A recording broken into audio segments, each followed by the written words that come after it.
Chapter 4. New Owners.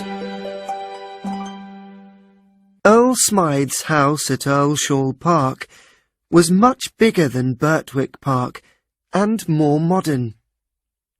The Earl's daughter, Lady Anne, liked to ride me around the park with her brother or cousins. I enjoyed these rides, which were sometimes with Ginger, and sometimes with another young horse called Lizzie. I was a popular horse with Earl Smythe's wife, as well as his daughter, but Lady Smythe always used me to pull carriages. She liked the latest fashions, and one of these was for horses to use special reins. These kept the horses' heads high in the air all the time while they were pulling the carriages. "How wonderful they look!" the lady said when she saw Ginger and me with our heads held high. But the reins were very uncomfortable, and it was almost impossible to pull the carriage up a hill when you could not put your head down. "If they do not tighten the reins more, I will do what they ask me," said Ginger. "I can see that this is a good home and that they are good people. But if they tighten them any more, there will be trouble." I did not like these reins at all, but Ginger and I continued to work hard. But every day they tightened the reins a little more. One day we were both in a carriage together. The lady decided that she wanted the reins to hold our heads up even higher. I could see that Ginger was not happy. Before she could tighten the reins, Ginger began to kick so hard that she fell to the ground. I fell too, and we both had to be cut from the carriage as soon as possible. We were both hurt after the fall, and we were taken home. Earl Smythe's helper, York, was angry about the special reins, but there was nothing he could do to stop Lady Smythe's love of fashion. He washed our wounds with hot water, and it took a long time before we recovered. Ginger and I were put in a field to recover, but my knees were badly damaged. We were not well enough to run as we used to do, but we spent a lot of time chatting. Then, one day, the Earl came to see us with York. "I spent good money on these horses," he said, "but if they cannot pull a carriage, we must sell them." "I know a man in Bath who needs a good horse," said York. "He looks after his horses well." "You should write to him, York," said the Earl. "We can still get good money for Black Beauty. I'm not so sure about Ginger." A week later, I was taken away from the field and said a quick goodbye to Ginger. I was taken in a train to the town of Bath. It was my first journey on a train, but the experience was not a bad one. My new owner lived in a small house in the town, and he had many horses. People could hire the horses for a day. This meant that many of them were not good drivers.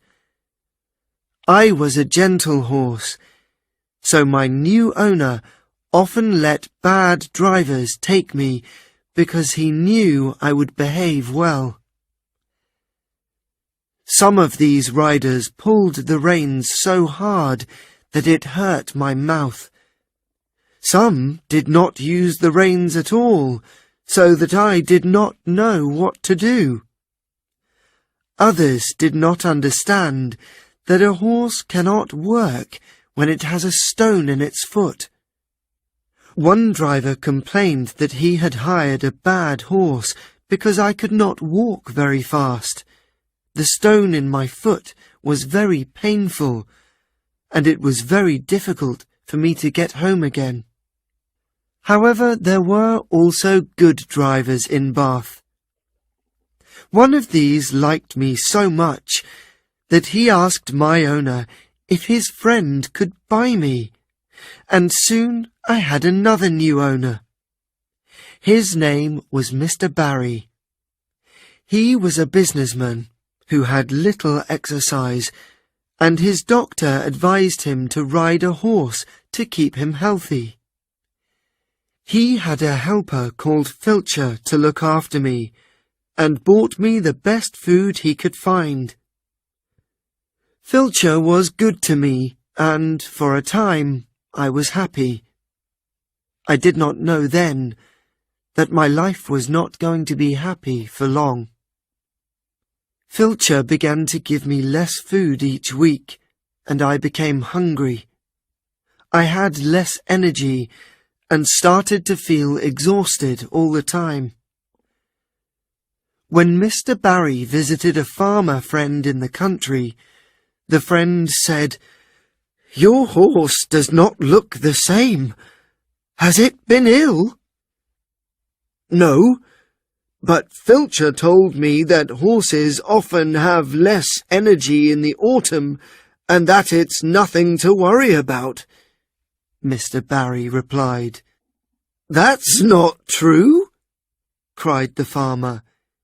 "If you buy good food for this horse, then it isn't eating it. Something else is.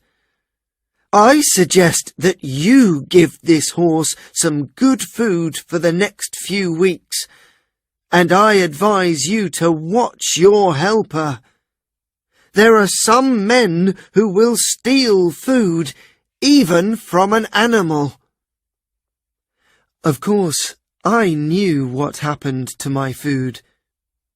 Filcher put most of it into a basket and took it home. His family kept rabbits, which they sold at the market, and my food was given to them.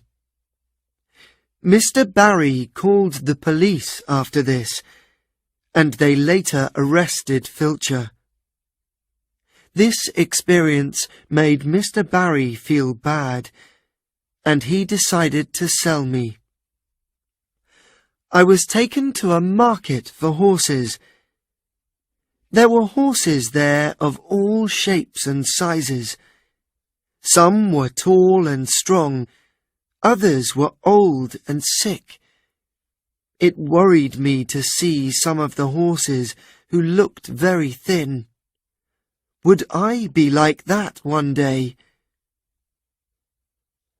I stood with 3 other strong-looking horses, and many people came to look at us. The men who thought about buying me opened my mouth, looked in my eyes, and felt my skin. Many of them saw that my knees were damaged, and some were rough with me. There was one man, however, who felt my legs gently and spoke softly. I liked him and hoped he would buy me. "I think we'll be good for each other," he said. He gave £24, and I